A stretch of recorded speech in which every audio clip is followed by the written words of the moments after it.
এই পরিমাণ রাজস্বর ক্ষতি কত?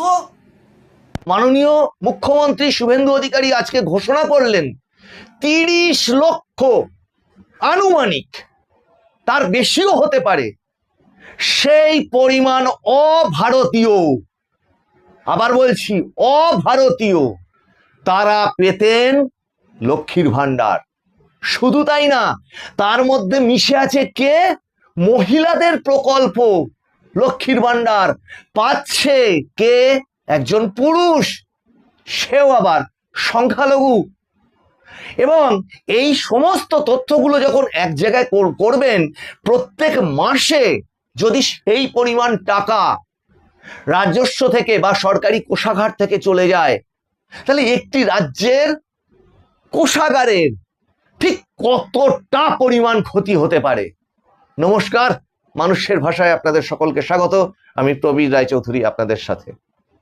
এই যে অন্নপূর্ণা ভান্ডারের ঘোষণা মাননীয় মন্ত্রী অগ্নিমিত্রা পাল তিনি করেছিলেন, এবং যেটা বিজেপির সরকারে আসার আগে সংকল্পপত্রে ছিল যে 3000 টাকা অন্নপূর্ণা ভান্ডারের টাকা মহিলাদের অ্যাকাউন্টে ঢুকবে।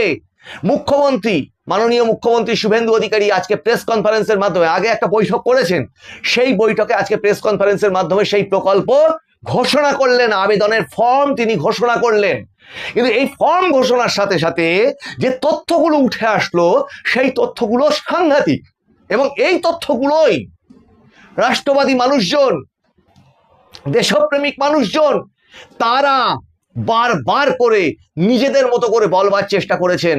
এবং এবং তৎকালীন বিরোধী দল বিজেপি, এই এখন মাননীয় মুখ্যমন্ত্রী মাননীয় শুভেন্দু অধিকারী, তখন ছিলেন এলওপি, তিনি একের পর এক জনসভাতে এই প্রসঙ্গগুলোই কিন্তু উল্লেখ করতেন।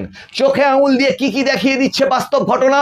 বাস্তব ঘটনা দেখিয়ে দিচ্ছে হাকিমপুর বর্ডারের লাইন দিয়ে বসে আছে কারা? যারা ওপারে চলে যেতে চায়, যাদের কিচ্ছু নেই, কোনো কার্ড, কোনো ডকুমেন্ট কিচ্ছু নেই, অথবা এদেশের যা যা কিছু ডকুমেন্ট থাকা দরকার যাতে করে এই দেশীয় বলে প্রমাণিত হয়, সেগুলোর অস্তিত্ব তাদের কাছে নেই। সেই সংখ্যাটা কত আগামী দিনে আমরা জানতে পারবো। কিন্তু ইতিমধ্যেই অলিখিতভাবে আপনাদের সামনে তুলে ধরেছি, অলিখিতভাবে বেশ কয়েকটি করিডোর আমরা উল্লেখ করেছিলাম। সেই সমস্ত করিডোরগুলো দিয়ে যে পরিমাণ বাংলাদেশি, সঙ্গে কি পাকিস্তানি বা অন্যান্যরাও আছে বলতে পারবো না, থাকতেও পারে, তারা রাতারাতি পালিয়ে গেছে, সেই সংখ্যাটাও যথেষ্ট, 5 লক্ষ, 6 লক্ষ, 7 লক্ষ ক্রস করে যাচ্ছে। আর যেটা চোখে দেখা যাচ্ছে সেটা তো দেখতেই পাচ্ছেন, প্রত্যেক দিন কোথা থেকে কারা আসছে, কোথায় চলে যাচ্ছে।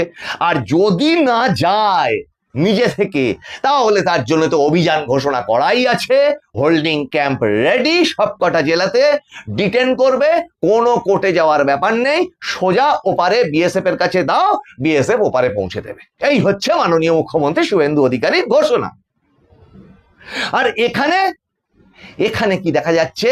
এই তারা, এই লক্ষ্মীর ভান্ডার, এই যেটা চলতো তার মধ্যে এরা মিশেছিল। এবার অন্নপূর্ণা ভান্ডারে যখন ঘোষণা করছেন, এনারা তো তারা থাকবেন না, সেখানে থাকার প্রশ্নই নেই। তার কারণ পরিষ্কার বলে দেওয়া হচ্ছে যে সিএ এর আন্ডারে যারা থাকছেন, যারা ট্রাইব্যুনালে অ্যাপিল করেছেন, এই সমস্ত তাদেরকেও কনসিডার করছেন সরকার। এর পরেও বলছেন যে যতক্ষণ পর্যন্ত অন্নপূর্ণা ভান্ডারের এই ফর্ম ফিল আপটা চলবে, ততক্ষণ পর্যন্ত লক্ষ্মীর ভান্ডারের সুবিধা যারা পেতেন তারা পাবেন। কিন্তু অভারতীয়, মানে পুরুষ, মৃত, অস্তিত্ব নেই, এরা নিশ্চয়ই পাবে না। আর এই গুরুত্বপূর্ণ ঘোষণার মধ্যে দিয়ে কিন্তু আমাদের মতে, আমাদের অনুমান মতো আরো একটা তথ্য মিলে যেতে চলেছে। সেটা কি? শুধুমাত্র এই অন্নপূর্ণা ভান্ডার নয়, লক্ষ্মীর ভান্ডার নয়, বিভিন্ন দপ্তরে দপ্তরে কন্ট্রাকচুয়াল থেকে শুরু করে এমনকি কেউ বোধহয় পার্মানেন্ট হয়ে গেছে, এই স্ক্যান চলছে সমস্ত রাজ্য সরকারের দপ্তরগুলোর মধ্যে। যত রকমের দপ্তর আছে সমস্ত কিছুর মধ্যেও তো ঢুকে বসে রয়েছে সেই বিদেশিরা, যাদের এখানে থাকার কথাই না। তাহলে সেই স্ক্যানিংটা হবে, সেই স্ক্যানিং কমপ্লিট হলে আমরা হয়তো আবার চমকে উঠতে পারি যে উরি বাপরে, এরা বসে থেকে কি করছিল। সবচেয়ে বড় জিনিস কি জানেন সুধী দর্শকবৃন্দ, এখানে আর্থিক ক্ষতি যেমন একটা আছে, দেশীয় নিরাপত্তা, দেশের যে সরকারি সিস্টেম, তার যে গোপনীয়তা, নাগরিক তথ্য, এই সমস্ত সরকারি দপ্তরগুলোতে তো এগুলোই চলে। আর এরাই কিন্তু ওই এসআইআর প্রসেসের প্রথম থেকে এই ভন্ডুলটা করে দেওয়ার চেষ্টাটা করেছিল। সব শেষ পর্যন্ত গিয়ে সেই এসআইআর প্রসেসটা বুমেরাং হয়ে যায় যারা মামলা করেছিল তাদের ক্ষেত্রে, এবং জুডিশিয়ারি বা সুপ্রিম কোর্ট সেটাকে টেক ওভার করে নিজেদের, যার ট্রাইব্যুনাল প্রসেস এখনো চলছে। শুধু দর্শকবৃন্দ, কারা নাকি বলতো না যে কোনো বিদেশি নেই, কোনো ভেজাল নেই, তারা গলার শির ফুলিয়ে এখন কিছু বলছে না তো। এখন খোঁজ খবর করছে কোন বিজেপির কোন জায়গায় গিয়ে বিজেপির দলে যোগ দেওয়া যায়, বা কার বাড়ির মাথায় কত বড় গেরুয়া পতাকা খাটিয়ে দিলে নতুন করে তৃণমূল থেকে বিজেপি বলে নিজেকে প্রকাশ করা যায়। তারা তাতে ব্যস্ত, আর মাফিয়ারা ব্যস্ত, চোরেরা ব্যস্ত, অত্যাচারীরা ব্যস্ত কোথা থেকে কোথায় জায়গায় পালানো যায়। শুধু দর্শকবৃন্দ, আজকে মাননীয় মুখ্যমন্ত্রী শুভেন্দু অধিকারী তার প্রেস কনফারেন্সে ঠিক কি জানালেন এই অন্নপূর্ণা ভান্ডার নিয়ে, একদম অন্য কোনো কিছুতে কান না দিয়ে, অন্য কোন রকম খবরে কান না দিয়ে, একদম স্বয়ং মুখ্যমন্ত্রী এই ব্যাপারে যা বলছেন সেটাই হবে সবার কাছে প্রামাণ্য, এবং অবশ্যই সরকারের মুখ্যমন্ত্রী তিনি যেটা বলবেন সেটাই তো সকলের আমাদের মেনে চলার কাজ। ভারতীয় জনতা পার্টির সংকল্পপত্রে আমরা বলেছিলাম যে আমরা সরকার তৈরির পরে দ্রুততার সঙ্গে অন্নপূর্ণা যোজনা চালু করব, এবং উপযুক্ত ব্যক্তিরা অর্থাৎ মহিলারা তারা 1,500-এর বদলে 3,000 টাকা করে পাবেন। প্রথম ক্যাবিনেটে এটা মঞ্জুরি দেওয়া হয়েছে, এবং আমাদের প্রাথমিক ধারণা ছিল যে লক্ষ্মীর ভান্ডারের প্রাপকদের তালিকাটা ভেরিফাইড, কিন্তু আমরা ভুরি অভিযোগ পেয়েছি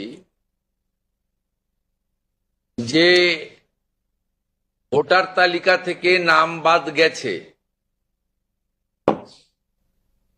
স্থায়ীভাবে নাম বাদ গেছে, এবং ট্রাইব্যুনালে বা সিএ তে অ্যাপ্লিকেশন করেননি এমন অন্তত 30 লক্ষের কাছাকাছি, অ্যাপ্রক্স বলছি, সংখ্যাটা আরো ক্লিয়ার হয়ে যাবে ফর্মগুলো ফেরত এলে, তারাও লক্ষ্মীর ভান্ডারের টাকা পাচ্ছেন। মূলত অভারতীয়দের,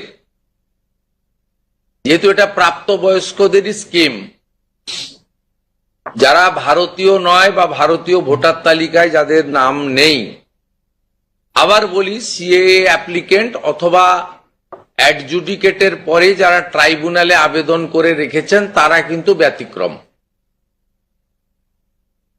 সেক্ষেত্রে এই বিপুল সংখ্যক লোককেও লক্ষ্মীর ভান্ডারের টাকা দেওয়া হচ্ছে। তাই অর্থনৈতিক স্বচ্ছতা, পশ্চিমবঙ্গে বসবাসকারী আমাদের মা বোন দিদি যারা উপযুক্ত এবং যারা এই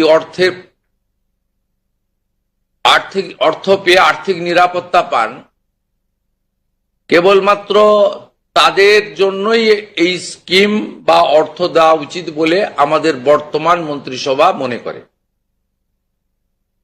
তাই আমরা আজকে একটি ফর্ম লঞ্চ করছি। এটি আমাদের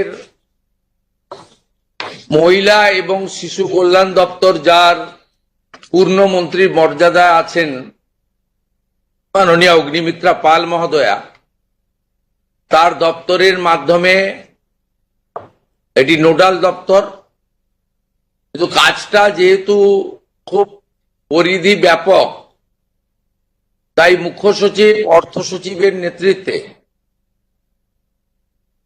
পুরো প্রশাসন অর্থাৎ জেলা শাসক, বিডিও, মিউনিসিপ্যালিটির ক্ষেত্রে সিও এবং কর্পোরেশনের ক্ষেত্রে কমিশনাররাও এতে যুক্ত থাকবেন এবং হোম পার্ট ডিপার্টমেন্টও এর সঙ্গে যুক্ত থাকবেন। ভোটার তালিকা তৈরি করা সহ আমাদের যারা আধারের কাজ করেন তারাও যুক্ত থাকবেন, অর্থাৎ ওয়েবেল, আইটি সবাই মিলে একটি পরিচ্ছন্ন তালিকা কেবলমাত্র উপযুক্ত যারা প্রাপক তারা পাক, আমরা এটা চাই। যেহেতু প্রসেসটা একদিনে সকলেই ফর্ম ফিল আপ করতে পারবেন না এবং ফর্ম ফিল আপে একটু আমাদের ফর্মে আমরা একটু ডিটেলসে চেয়েছি, কারণ আমাদের সরকার অন্নপূর্ণা যোজনায় ৩,০০০ টাকাও দিতে চান এবং ফ্যামিলি ডাটাটাও সংগ্রহ করতে চান, কারণ আরো নানাবিধ কর্মসূচিতে আমরা এই পরিবারগুলিকে সহযোগিতা করতে চাই কেন্দ্রীয় এবং রাজ্যের বিভিন্ন স্কিমে এবং তাদেরকে সক্ষম করতে চাই। তাড়াহুড়া করার কিছু কারণ নেই, একদিনে সবাইকে ফর্ম ফিল আপ করতে হবে। এখন 2,20,00,000 মতো পান, যার মধ্যে ভোটার তালিকা থেকে মৃত, ভুয়া, অভারতীয়, অস্তিত্বহীন এমন প্রায় 30 লক্ষ মতো লোকের নাম আছে। সংখ্যাটা কম বেশি হতে পারে, আমি টেন্টেটিভ বলছি। তারা যেমন পাচ্ছেন তারা পাবেন না, মানে আলটিমেটলি কমে যাবে। কমে গেলেও আমাদের ধারণা যারা বিরাট সংখ্যক, প্রায় 2 কোটির কাছাকাছি হয়তো উপভোক্তা ফাইনালি আসবে। সেক্ষেত্রে আমরা লক্ষ্মীর ভান্ডার যোজনা কর্মসূচি ততদিন অর্থাৎ চালু রাখছি যতক্ষণ না অন্নপূর্ণা যোজনার ফর্ম ফিল আপ এবং এনরোলমেন্ট কমপ্লিট হচ্ছে। আমরা চেষ্টা করছি আগামী 2 তারিখের মধ্যে যারা এনরোলমেন্ট করতে পারবেন, আগামী বুধবার আমাদের ক্যাবিনেটের মিটিং এর পরে আমরা ডিবিটির মাধ্যমে ট্রান্সফার করে দেব। প্রথম কার্যক্ষেত্রে 1 তারিখ থেকেই বেনিফিটেড হবে তারা, জুন মাসের, কিন্তু যেহেতু এনরোলমেন্ট করতে হবে সেই জন্য আমরা আরো 2 দিন হাতে নিয়ে 3 তারিখে আমরা আপনাদের জানিয়ে দেব। মানে জানিয়ে দেবো মানে প্রোগ্রাম হবে, যতজন করতে পারবেন। এই কালকে ছুটি আছে, শুক্র থেকে মঙ্গলবারের মধ্যে যতটা এনরোলমেন্ট হবে। তো এটা প্রসেসটা ডেলি চলবে। যেমন যেমন এনরোলমেন্ট হয়ে যাবে, ভেরিফিকেশন হয়ে যাবে, তারা অটোমেটিক কোর্সে লক্ষ্মীর ভান্ডার থেকে অন্নপূর্ণা যোজনায় চলে যাবেন এবং লক্ষ্মীর ভান্ডার তাদের অফ হয়ে যাবে। যতক্ষণ না এনরোলমেন্টের প্রক্রিয়া কমপ্লিট হচ্ছে ততক্ষণ লক্ষ্মীর ভান্ডারের যে সুবিধা তারা পাচ্ছেন সেই সুবিধা থেকে তারা বঞ্চিত হবেন না। মানবিক সরকারের এটাই প্রতিশ্রুতি। তাই একদিনে সবাইকে ফর্ম ফিল আপ করতে হবে, লাইনে দাঁড়াতে হবে,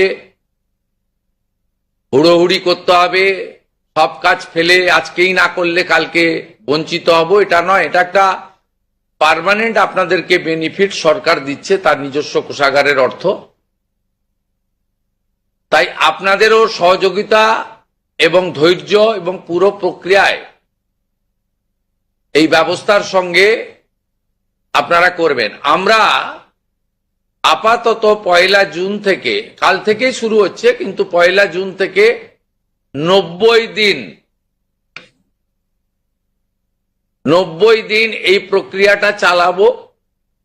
কিভাবে হবে? অনলাইনে হবে, অফলাইনেও হবে।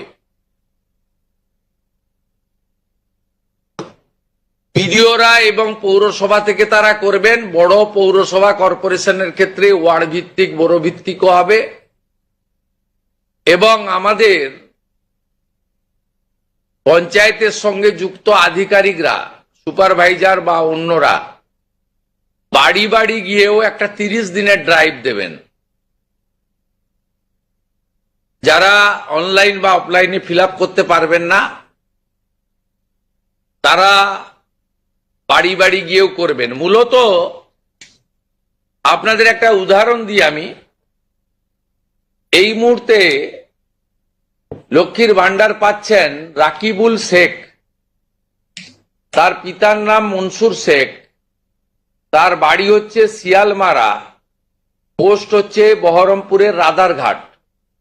তিনি রাদারঘাট 1 নম্বর জিপি, তার এপিক নাম্বার হচ্ছে SAF 1242254।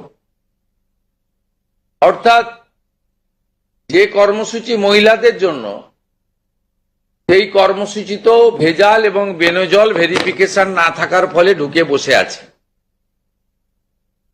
আমরা এই ফর্মে অনেকগুলি ক্লজ রেখেছি, খুব সিম্পল, এবং আমরা সহযোগিতা করব।